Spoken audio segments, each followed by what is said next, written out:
Hola, les saluda Andrea Araya y les damos la bienvenida a una nueva edición del programa Hablemos de Justicia y Paz. Este es un espacio en el que abordamos diferentes temáticas, iniciativas, proyectos que realiza el Ministerio de Justicia y Paz y que probablemente ustedes conocen o de los cuales conocen muy poco. Y para esta edición tenemos como invitada especial a doña Diana Posada, viceministra de Gestión Estratégica. Bienvenida, doña Diana. Muchas gracias, André. Muy contenta de estar acá, compartiendo con vos y informando de la ciudadanía de algunas de las acciones que desde el Ministerio de Justicia y Paz emprendemos, que como bien vos decías, en algunos casos son desconocidas por la mayoría de la gente. Y este es el tema que vamos a abordar hoy, es un ejemplo de eso, doña Diana, porque el Ministerio de Justicia y Paz ocupa un papel importante en el proceso de adhesión del Estado costarricense a la Organización para la Cooperación y el Desarrollo Económicos, OCDE. ¿Okay? En el 2015 Costa Rica acepta la invitación de la OCDE para iniciar este proceso de adhesión, pero también toma una decisión como país muy importante, y es la adhesión y lo voy a leer porque tiene un nombre muy largo, a la Convención para combatir el soborno de servidores públicos extranjeros en relaciones comerciales internacionales de la OCDE, que aquí la vamos a resumir como Comisión Antisoborno de la OCDE. Vamos a ver, doña Diana, las personas tenemos la noción de lo que es el soborno, en términos generales. Antes de abordar el tema en pleno, quizás expliquémosle a nuestro público qué es en este contexto el soborno transnacional.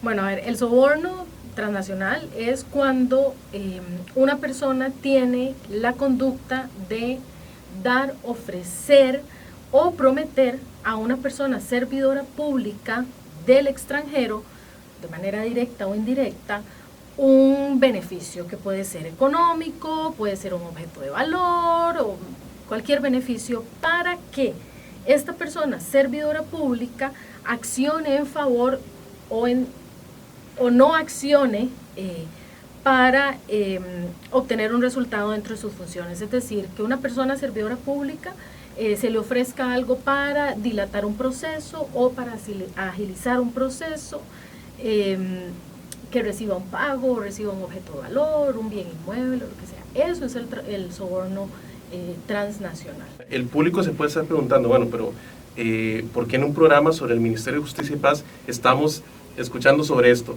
¿Qué tiene que ver este ministerio en este proceso, tanto en el proceso de adhesión a la OCDE, como este específico de soborno transnacional? Bueno, vos lo mencionabas al principio, en el año 2015 recibimos la invitación a formar parte del proceso de adhesión a la OCDE, lo voy a decir ya en la palabra cortita, también recibimos la invitación a formar parte o a adherirnos a la Convención contra el Soborno Transnacional. En el 2016, el presidente Luis Guillermo Solís en ese momento decide aceptar la invitación y le da la rectoría o le da el liderazgo al Ministerio de Justicia para llevar todo el proceso de adhesión y de responder, atender, de hacer las diligencias necesarias del proceso de adhesión a la Convención y de adhesión a la OCDE en el tema de lucha contra el soborno transnacional. ¿Por qué? Yo creo que esto fue una decisión bastante atinada porque, que yo sé que probablemente lo vamos a hablar tal vez en un momento en la entrevista, la corrupción es un flagelo a la sociedad y la corrupción yo le llamo violencia a la democracia y genera, o más bien no resguarda la paz social. Y justicia y paz es justamente, desde mi óptica, el ministerio que, además de administrar el sistema penitenciario, resguarda la paz social, atendiendo la seguridad en el sistema penitenciario, atendiendo programas de prevención en las comunidades, pero también ahora toma un liderazgo en resguardar la paz social desde la lucha contra la corrupción. Y esto también tiene que ver con que la Procuraduría General de la República es una adscrita al Ministerio de Justicia y Paz, cosa que también muchísima gente no sabe, que la Procuraduría General de la República es adscrita al Ministerio de Justicia y Paz y es quien a través de la Procuraduría de la Ética hace una lucha muy fuerte contra la corrupción en el país. Entonces, la decisión de que Justicia y Paz, para mí en aquel momento y hoy en día es muy atinada, de que sea quien lidere este proceso, porque es una realidad que en este país hemos tenido algunos casos de soborno transnacional y que ahora tenemos las herramientas para poder atenderlas con mayor prontitud. Esto es importante, doña Diana, ahora que usted hablaba de la afectación social. Vamos a ver, de pronto este tema al público le podrá sonar un poco lejano, estamos hablando de transnacionales, de funcionarios públicos que pueden incurrir en estos actos, pero ¿por qué, vamos a bajar un poco a tierra, por qué el ciudadano, la persona de a pie, debería interesarse por ese tema del soborno transnacional? ¿En qué les afecta o en qué nos afecta a los costarricenses? Bueno, nos afecta de muchísimas maneras, pero principalmente haciendo tal vez un vínculo con lo que conversábamos hace unos minutos. Dentro de las problemáticas que más aquejan a la ciudadanía, una de ellas es la corrupción. Entonces, ¿cómo afecta esto? Uno, tener un Estado corrupto o un Estado que permita la corrupción merma la paz social. Para mí es así.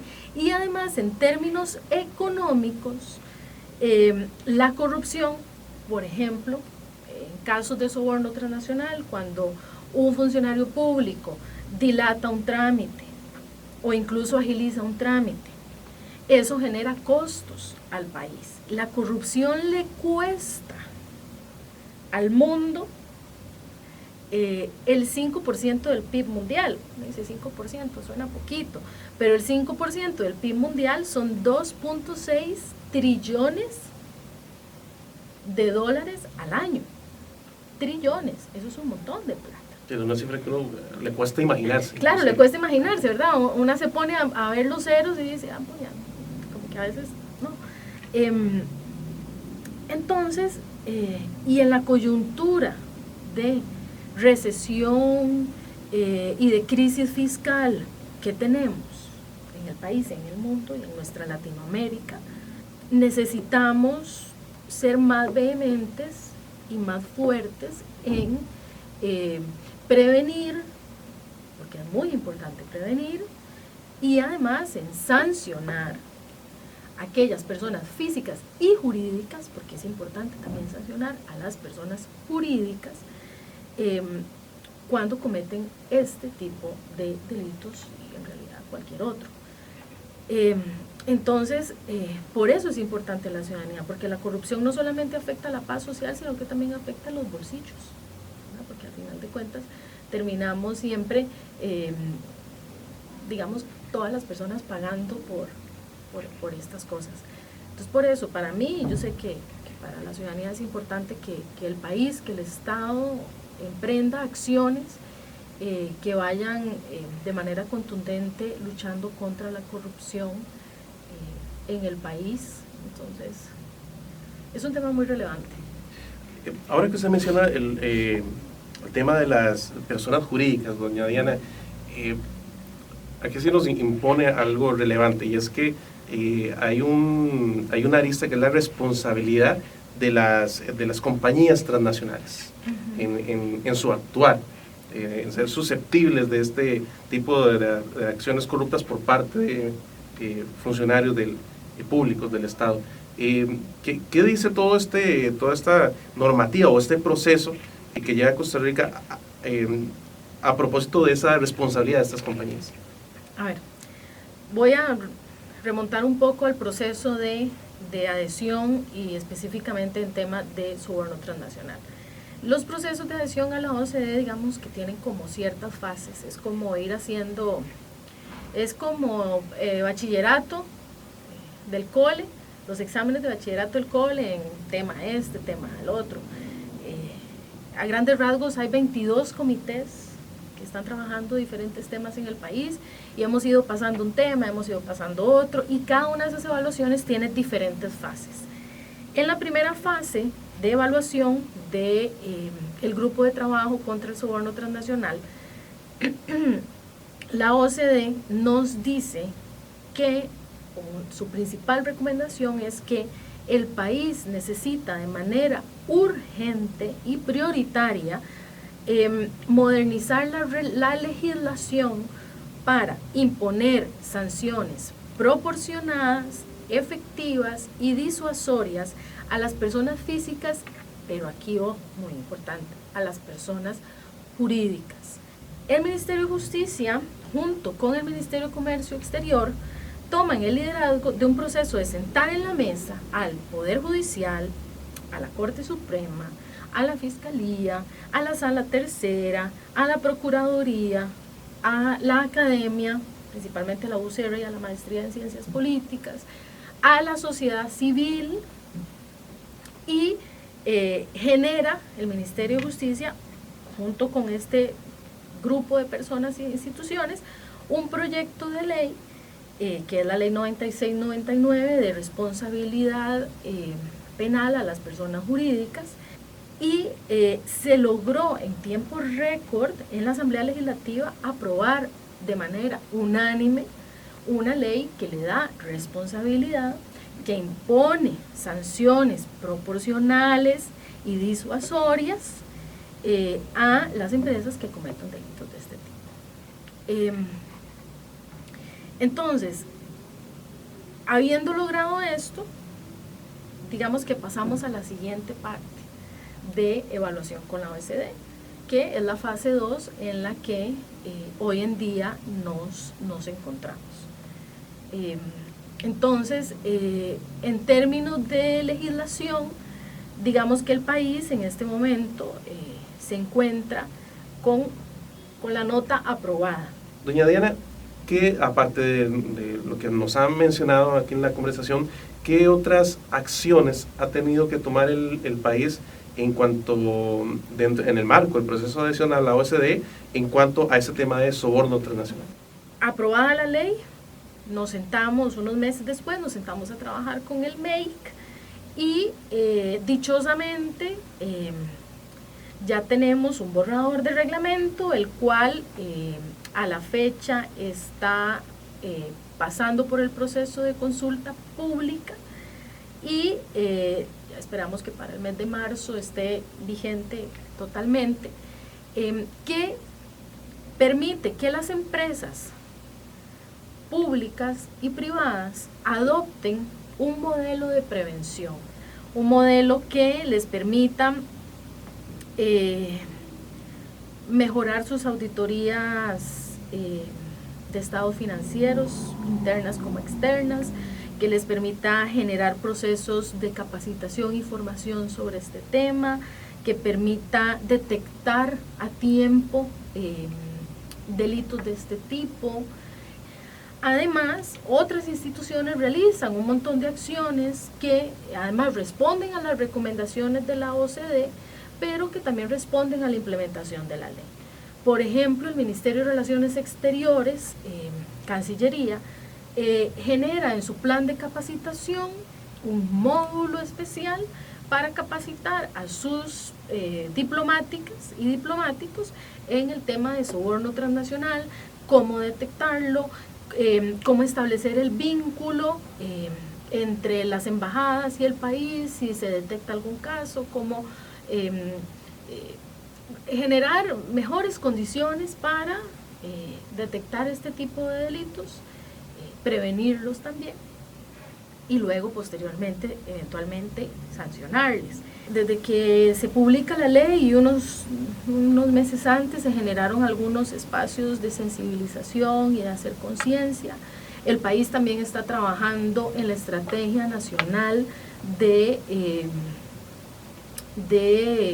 Probidad y Prevención de la Corrupción. No me sé muy bien el nombre porque es un nombre también un poco largo que lo está liderando la Procuraduría de la Ética justamente. Y bueno,